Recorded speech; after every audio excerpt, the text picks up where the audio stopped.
What's up guys, it's Michael here. In this video, we're going to talk about building habits in young adults at an early age.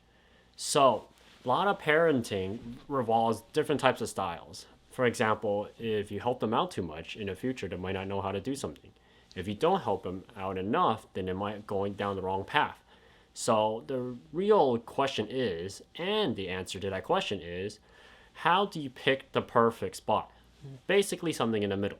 So it's similar to a previous article by the same CEO who raised three successful CEOs. Well, actually, one of them is a CEO of YouTube, the other one is CEO of 23andMe, and the other one's a doctor. So she explains that how did they raise their three children to become successful, to hit where they were. So they mentioned these basic tasks. So in an early age, building basic tasks and habits are the best way to build something that's persistent in the future, something that I usually mention in this channel. So we're going to look at what did she mention in this article. So the first thing she mentions is parents need to stop cuddling their kids. Meaning is don't do everything for them, but in the beginning, but don't not do anything. So basically give them really small tasks, the most easiest possible you can think of, something really simple to digest. For example, instead of getting them water, maybe they can get their own water. That would be a really basic task. And for example, when you go to a grocery store, ask them to pick out apples and show them how to do it. And later on, they figure out how to do it and it becomes a really basic task. So the most easiest way to do it is looking at what she listed as 6 things that should be trained in an early age. So the first one is waking up. So have them set their own alarm, which is pretty simple. Every day, everyone has their own phone. And most people have phones these days. If you don't have a phone, then you can use a simple alarm you can find on Amazon. So set their own alarm when to wake up. Number 2 is getting dressed. Let them pick out their own outfit. So in the beginning, picking out an outfit for them, some parents, which I have not personally met myself, have pick out outfits for them. Basically picking out clothes to go out, clothes to go to school. So first you can probably give them tips and tricks on what to pick. But later on, let them pick on their own. For example, if you go out to a business and they come and ask you, then you should give them advice that you think. But in the beginning, just give them a little hints, but don't force it onto them. Going down to number 3, breakfast, lunch, and dinner. So they say to give them simple tasks like stirring the pancake batter, cleaning their lunchbox, and setting the table. That's actually very basic, and it's understandable because when you do this in an early age, it becomes a habit for them in the future. And this can apply to other different skill sets in the future on. So going down to number 4, getting their backpack ready. This one's the most basic. So instead of prepping their supplies, you can have them prep their supplies and ready to go to school the night before. So instead of having to do it in the morning, have them do it the night before they go to bed. Or before they go shower and go to bed. That'll be the perfect time to prep. They say have them run through the list of what you need to bring for that day. That is correct. I agree with them.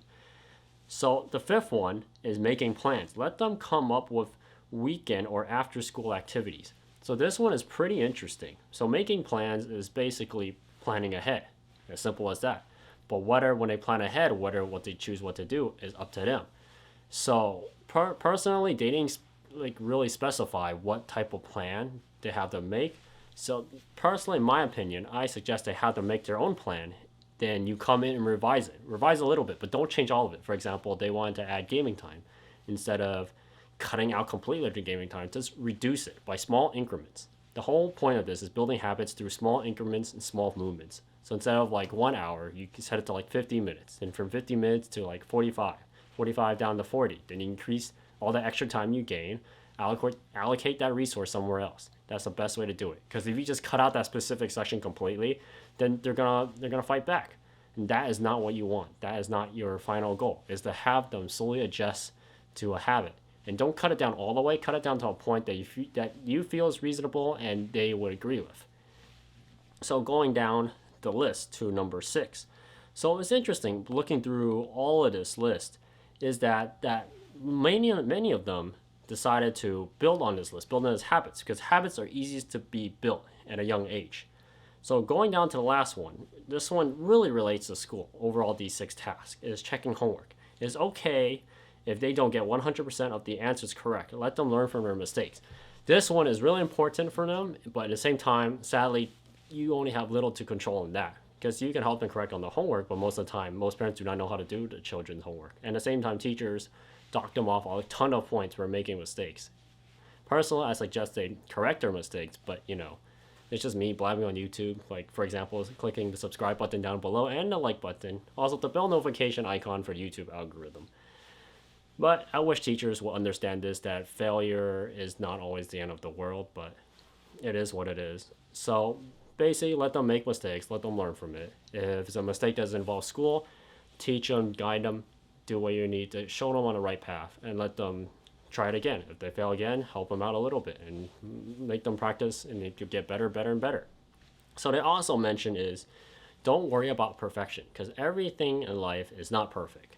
For example, when you build a new vehicle, or for example, when you do your first DIY project, or for example, when you go to work every day and you have a task, you don't always do it perfect. So when it's not perfect in the first try, try it in a second try. If it doesn't work in the second try, go in the third try. Just keep trying, and trying. If you fail once, go again. As simple as that. And the last thing they want to mention that kids are smarter than you think, which is pretty interesting on their idea behind that. There is yes and a no, because some kids can make really dumb decisions and some of them can be really good. At the end, the best thing to do is to look at them as a spectator. When you look at them as a spectator, just basically shout like a clue every now and then, and just give them a little hint instead of guiding them directly. Yeah, sometimes different art teaching methods can guide them directly. For example, personal finance, because personal finance really involves a mindset and habits, and that's basically the first thing that every person needs to learn is failure is okay. Failure is going to happen. Failure is always a thing, and whether or not you learn from it, that's the biggest key question. That's it for this video. I hope you guys find it enjoyable. Please like, share, and subscribe. I'll see you guys next time.